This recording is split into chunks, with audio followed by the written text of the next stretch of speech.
Ano kaya kung biglang lumapit ang buwan sa daigdig, hanggang sa puntong magbanggaan ito sa ating planeta?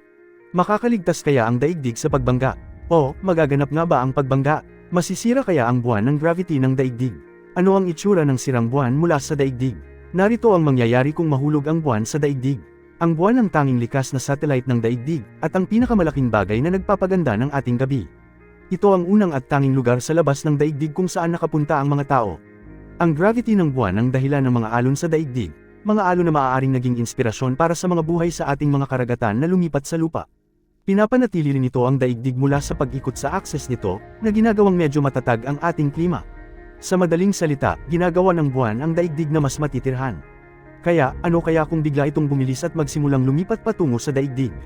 Ang plano ng buwan na sirain ang daigdig sa pamamagitan ng pagbangga dito ay masisira sa mga piraso sa sandaling maabot nito ang Roche limit. Masisira ang buwan mismo, at hindi ito maabot ang ibabaw ng daigdig.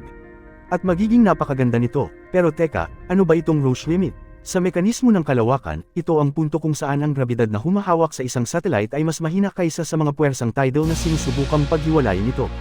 Sa madaling salita, ang buwan ay maaaring lumapit lamang sa 18,470 kilometro mula sa ating planeta bago sumabog, ang mga puwersang tidal ay sisirain ito. Lahat ng mga yapak at mga bandila na iniwan natin sa buwan, lahat ng mga crater at lambak nito ay magsasabog upang bumuo ng isang kamanghamanghang singsing ng mga labi sa itaas ng ekwador ng daigdig, 37,000 kilometro ang lapad, na ginagawang pangalawang planeta sa solar system pagkatapos ng Saturn na may ganitong nakamamanghang singsing ng kagandahan. Ang pagkakaiba ay ang ating mga singsing ay hindi tatagal ng matagal. Ang mga piraso ng ating dating satellite, ang buwan, ay babagsak sa daigdig. Parang daan-daang libong asteroid ang bumabagsak sa atin at sinisira ang buong mga lungsod sa proseso. Sa sandaling magsimula ang buwan sa landas nito patungo sa planeta, tataas ang epekto ng tidal nito sa atin. Sa oras na maabot nito ang Roche limit, magiging sanhi ito ng mga alon na kasing taas ng 7,600 metro.